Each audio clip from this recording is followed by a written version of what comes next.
been a long journey, but the end is near. Stem cell transplant is in less than 2 weeks. It's the home straight. I can see the end just up to the top of the steps here.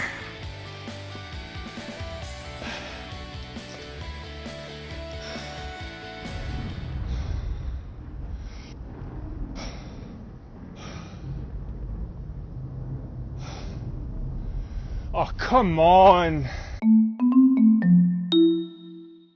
So I'm on my way to the hospital now for my PET scan. That scanner determines how much active cancer cells are left in your body. So I'm hoping at this point there are none. I feel it, it's gonna go well. I'm back. The place is really quiet in here today, so I don't really want to be talking too much, but I'll send you back to my house where I'll explain exactly what's going on. So the results of the PET scan are in, and there's no way to sugarcoat it. It was not the result I wanted to hear. There remains what appears to be a bunch of stubborn cancer cells in my spleen that haven't cleared up since the last scan. I'm not fucking leaving! To cut a long story short, it means my bone marrow transplant is not going to be in less than 2 weeks. Instead, we're now looking at about 4 months, which is a sore one. That's gonna hurt! But it gives me the perfect setting to talk to you about stress, anxiety, and how I deal with them.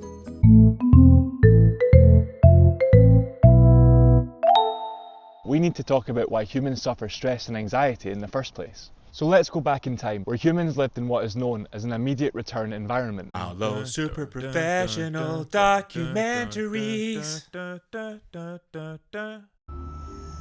Here we are in prehistoric times. Wild animals roam the earth as far as the eye can see, and untold danger lies around every corner. Here, stress and anxiety are useful emotions because they prompt us to take action when a threat is nearby. You're sitting there minding your own business and see a saber-toothed tiger approach in the distance. Your body responds by dumping cortisol into your bloodstream, which tightens up your muscles and floods your system with glucose to give you energy. Your heart rate skyrockets and your breathing gets faster, pumping oxygen into your muscles, and you run. Vaulting bushes and trees like Usain Bolt on crack, eventually you find a safe place to rest. You've made it. The lion is nowhere to be seen and you can relax. The stress response has worked flawlessly, and your vital systems, having done their job, return back to normal. This is how the physiological hardware of your brain evolved to cope with stress. There wasn't really such a thing as chronic anxiety and stress because there weren't really any chronic problems back then. Today, however, things are a little bit different. We now live in a delayed return environment. Problems can rarely be solved right now. And that uncertainty is paralleled in cancer treatment. What is this drug they're giving me? How will my family cope? Am I going to lose all my progress at work? Am I going to die? It can be overwhelming for even the strongest person, and left unchecked can lead you down a dark, nihilistic path. So I'm here to talk about how I deal with stress and anxiety, and would it be satisfying if I said I have no idea? I don't know what I'm doing! To be honest, I didn't deal with it very well to begin with. At the start of this year, when I got diagnosed for the 3rd time, I lost the plot a little bit. The first thing I wanted to do was session. Go out and smash a bottle of tequila and go and party and pretend that it was all fine. Smells casual. I don't know if that's a commonplace thing. You can tell me if you felt the same way. And so I did. I went out and I drank, and I continued doing that for days. I would still go to work and stuff during the day, but at night times when I felt by myself and isolated in my house, I'd be bored, I'd be doing nothing, and I'd have a couple of drinks, and a couple of drinks turn into a few more, and then by the time you know it, Just stop them, it's like instant! please don't do that. Because all that really happens is you get rid of that initial anxiety for about, I don't know, 3 or 4 hours in the evening time, and then you wake up in the morning with a raging headache, and it's like 10 times worse than it was the day before. And then you just end up feeling like a piece of shit. You're angry at yourself because you feel terrible, and then you drink to get rid of that, and it just makes it worse. So that's not the way to do it. Humans are social creatures. We need to be around other people to share our experiences and to talk. And I found recently that the amount of conversations I've had with people, just asking them how their treatment's going, what problems have they found, how do they get over them and how to achieve them, and just that sharing, it's so wonderful. So if there's one thing that I can tell you to do that is an absolute no-brainer, it's to go and speak to people. That could be your friends, it could be complete strangers that you meet when you're out and about, it could be anyone. But cancer treatment can be quite isolating at times, especially if you're stuck in your bed. You can feel pretty alone in these times, and I've had it myself, and I'd come back and I'd go straight to bed and just lie there, but all it does is make you feel worse. Get yourself up and about and just try and do something, anything. I ask a ton of questions, like millions of questions. What kind of drug is it? How does it work? What the side effects going to be? How long is it going to last? How many sessions do I need to do? Is it going to make me feel really ill, or can I get by it? Am I going to be an inpatient or an outpatient? Any of that, all of that, you get it right in your head what you're actually going to be dealing with, and then by breaking it up into those little bite-sized chunks, it helps you to set goals and it helps you to kind of mark your progress as you go. So having a plan in place really matters. It's the fear of the unknown that I've always found that causes me the most grief, because your mind's a you make up so many situations in your head that just aren't real. You end up thinking about your own thoughts. It just closes in around you. Go out and communicate.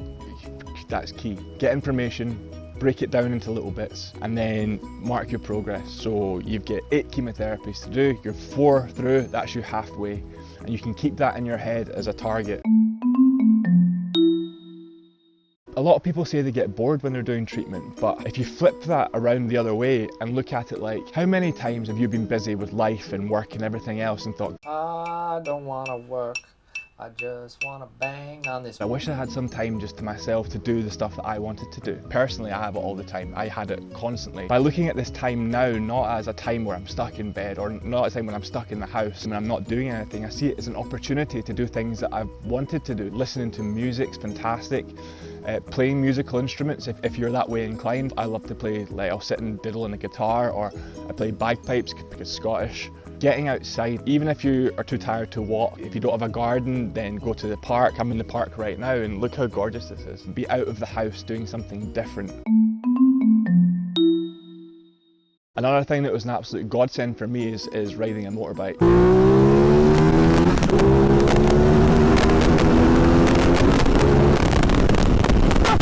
Look, motorbikes aren't for everyone, I understand that, but it is the best way to relax and to unload. If I'm having a day that's stressful and I'm able to physically, then I'll take my bike out, and it's like all the thoughts and worries that you have in your head just get drowned out by the exhaust. You know, you just open it up, and because you're only thinking about the now.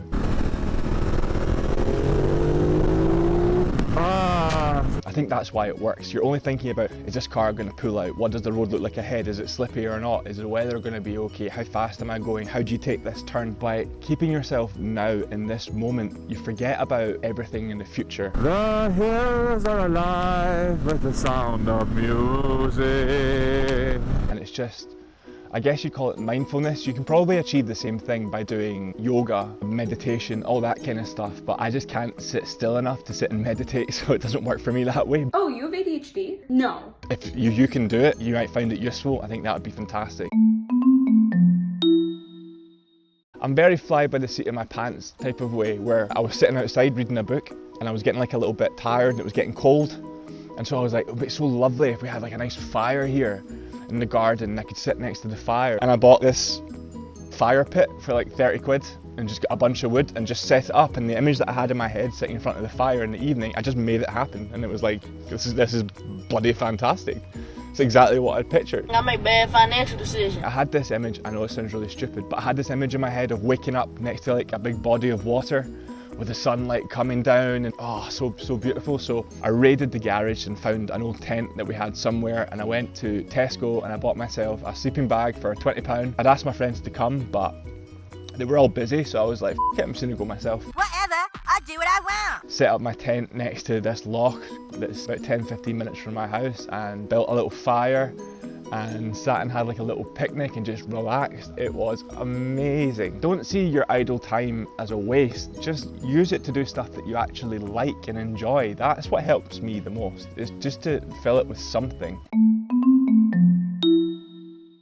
I'm the happiest that I've felt forever. Like, doing this helps me with anxiety and stress. Knowing that these videos are going out to you guys that might be in a similar position, or might even not, you might have a loved one or a family member in a similar position, and doing something productive like this and sharing my story and trying to create this community makes me feel really, really good. As much as I'm trying to help other people, this is totally selfish, but it's fantastic. See, reading the comments and seeing people and connecting with people that way, with strangers, it's unbelievable. I can't even describe how happy I am. So hopefully it will continue.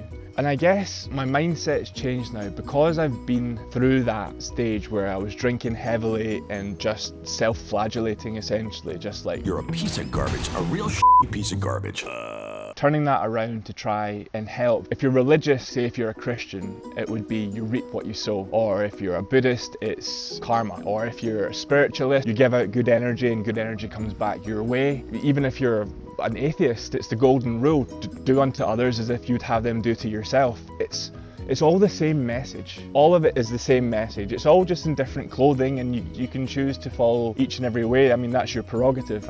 It doesn't make any difference, because it's all saying the same thing, which is try your best to be positive and put good out into the world, and you'll find that it comes back to you. I can't explain why. I don't think anyone really knows. That's the simple fact of it, but it does. It's just positive energy and real resilience. If you do that, then it will come back to you in droves. So that's a few of the methods that I use, but I'd love to hear from you too. Let me know in the comments how you deal with stress and anxiety. And as always, thank you so much for watching.